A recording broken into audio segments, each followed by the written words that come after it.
አስቀድሞ መወሰን ማለት ምን ማለት ነው? የሚድኑት አስቀድሞ የተወሰኑ ናቸውን? እንደዛ ከሆነ ደግሞ የወንጌል ስርጭት ለምን አስፈለገ ይላል። እንግዲህ ካልቪን ሊያደርገን ነው ደግሞ ካልቪን ምን እንዳለ አላውቅም በእውነት እኔ ለሌላ ነገር ለእንትንም አይደል ካልቪን የሚባል ሰውዬ ምን አንድ የጻፈውን መጽሐፍን ያላውቅም አንብቤ አላውቅም እውነት ለመና በጌታ ፊት ነው ማወራላችሁ። እነዚህ ሐሳቦችን የምታገኙት ሮሜ ላይ፣ ኤፌሶን ላይ፣ ሐዋርያት ሥራ ላይ።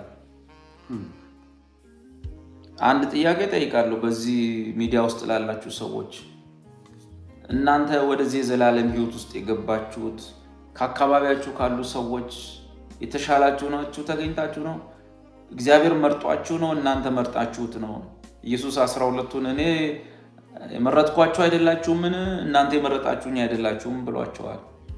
ባጭሩ ምንድነው? በደህንነታችን ስራ ውስጥ እግዚአብሔር ልዑል ነው፣ ሉዓላዊ ነው ለማለት ነው እንጂ እግዚአብሔር ያልመረጣቸውና እንዲጠፉ የወሰነባቸው በቃ እናንተ ለጥፋት የተወሰናችሁ ናችሁ ብሎ የፈረደባቸው የወሰነባቸው ሰዎች አሉ አይልም መጽሐፉ። ያልተጻፈውን ለምንድን የምናወራው? የለም ስለ ዳን ነው ግን ተጽፏል። መመካት አንችልም። አስቀድሞ ያወቃቸው የልጁን መልክ እንዲመስሉ አስቀድሞ ወስኗል ነው። እነዛኑ ጠራቸው፣ የጠራቸውን አጸደቃቸውን የሚለው ያጸደቁ እንኳን አይልም። አጸደቃቸው፣ ያጸደቃቸውን አከበራቸው።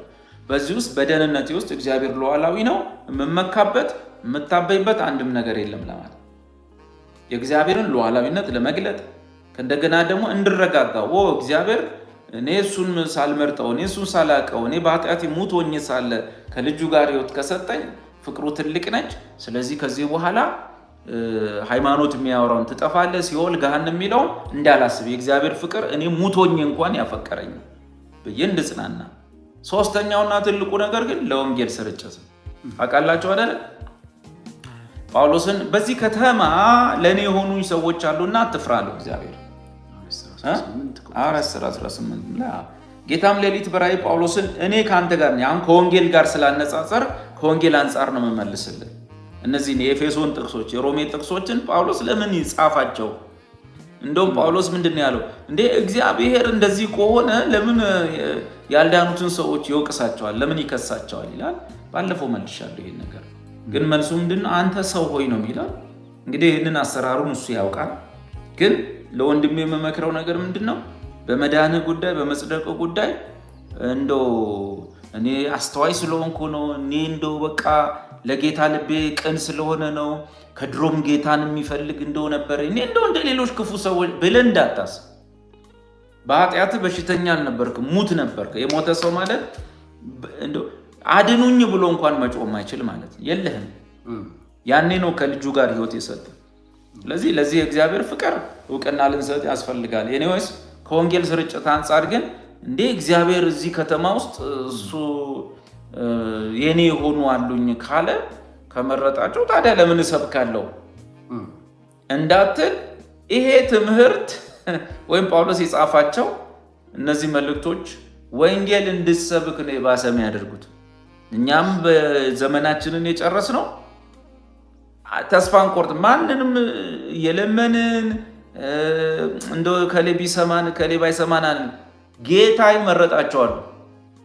እነዛ ሰዎች ይሰሙናል። ስለዚህ የሆኑ ሰዎች ስላልሰሙ ስለተቃወሙ ምንም የማይመስለን ጌታ የሱ የሆኑ ሰዎች አሉት። እነዛ ይሰማሉ በሚል የበለጠ እንድጠነክር ተቃውሞን ሁሉ እንዳትፈራ ወደፊት እንድትሄድ የሚያደርግህ የሚድኑ ሰዎች አሉ ጌታ ያዘጋጃቸው። አሁን ምን ይላል መሰል? ጌታም ሌሊት በራእይ ጳውሎስን፣ ምክንያቱም ጳውሎስ ያለበት ሁኔታ አስፈሪ ነው። እኔ ካንተ ጋር ነኝ፣ ማንም ክፉ ሊያደርግብህ የሚነሳብህ የለብህምና አትፍራ፣ ነገር ግን ተናገር፣ ዝምም አትበል። ለምን? በዚህ ከተማ ብዙ ሕዝብ አሉኝና። ስለዚህ ጌታ በዚህ ከተማ ሕዝብ አለው፣ የጠራቸው የወሰናቸው ወዘተ አሉ ካልክ ምን ትሆናለህ? ለመስበክ ትደፍራለህ። ማን እንደሆነ ያን ሰው አታውቅም። ላገኘው ሁሉ ሰብካለህ። እኔ ምን ጨነቀኝ፣ ጌታ የኔ የሆኑ አሉ ብሏል፣ እነዛ ሰዎች ይመጣሉ ብለህ እንድሰብክ በውጤቱም የታየውን በጳውሎስ ሕይወትም ያየ ነው። ጌታ እዚህ ከተማ አሉት ማን እንደሆኑ እግዚአብሔር ነው የሚያውቀው። ይሰብካል ወዘተ። እዚሁ ሐዋርያት ሥራ መጽሐፍ ላይ ለዘላለም ሕይወት ተዘጋጅተው የነበሩትም አመኑ ይላል። በቃ እንሰብካለን፣ የተዘጋጀ አመኑ። አለይም የሆነ የሚያስፈራ ሰው እያየች ይሄ የሚያምን አይመስልም አይደለም። የሆነ ደግሞ የሚሰማ መስሎ ጭንቅላቱ የሚያወዛውዛ ይሄ ሊያምን ነው አይደለም። ማን እንደሆነ ከሁለቱ እሱ ያውቃል። ስለዚህ በድፍረት እንደ ጳውሎስ አትፍራ፣ ቃሉን ተናገር፣ ምክንያቱም አሉኝ።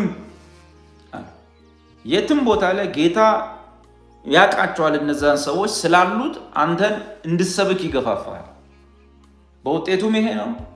በዓለማችን በወንጌል ስርጭት ዓለምን ያነቃነቁ አገልጋዮች ሁሉ ድፍረት ያገኙበት ምክንያት እኔ ገብቼ ለምን ኮሚኒስት ቻይና አይሆንም ኮሚኒስት ራሻ ነው ሰብካለሁ፣ ጌታ የራሱ የሆኑት አሉት ያመጣቸዋል ብለው ገብተው የሰበኩ ናቸው እንጂ እንደው ሰው ድንጋይ ነው ልቡ እንደው እግዚአብሔር እንዴት እንደሚቀር እኔ ምን አስለፋኝ ብለው እንዳትቀመጥ ያደርጋል። አሉት ጌታ በየሰፈሩ እና ከወንጌል ስርጭት አንጻር ከሆነ የጠየቀው ጥቅሱ ያበረታታል እንድሰብክ የባሰለ ማለት ነው። በዛ ላይ ደግሞ ምናልባት ለኛ የተሰጠንን ወይም ለቤተ ክርስቲያን ለቅዱሳን ወንጌልን በመስበክ አቅጣጫ የተሰጠንን የሥራ ድርሻ ማወቅ ያስፈልጋል። ማለት ወንጌልን እንድንሰብክ እንጂ እንድናሳምን አልተጠራንም። ወንጌል ላገኘነው ሰው ለተባለ ፍጥረት ሁሉ እንሰብካለን።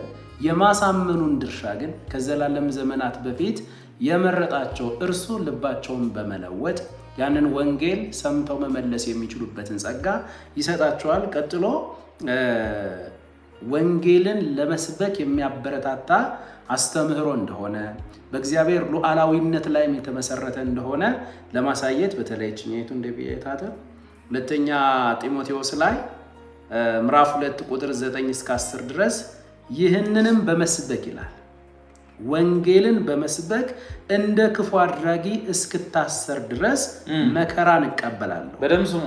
የእግዚአብሔር ቃል ግን አይታሰርም። ስለዚህ እነርሱ ደግሞ በክርስቶስ ኢየሱስ ያለውን መዳን ከዘላለም ክብር ጋር እንዲያገኙ ስለተመረጡት በነገር ሁሉ ጸናለሁ ይላል። አስቀድመው የተመረጡ አሉ። እነርሱ ይሰሙ ዘንድ ዋጋ እየከፈልኩኝ ወንጌልን እሰብካለሁ። ቅድም ደብዬ ትልልቅ ሰዎች በዓለም ላይ ተጽዕኖ ያሳደሩ ወንጌል ሰባኪዎች ወንጌልን ይሰብኩ ዘንድ ያደረጋቸው አቅምን የሰጣቸው አስተምህሮ ፕሪደስቲኔሽን አስቀድሞ መወሰንና መመረጥ ነው ማለት ነው። ስለዚህ ይህንን ይመስላል ማለት ነው።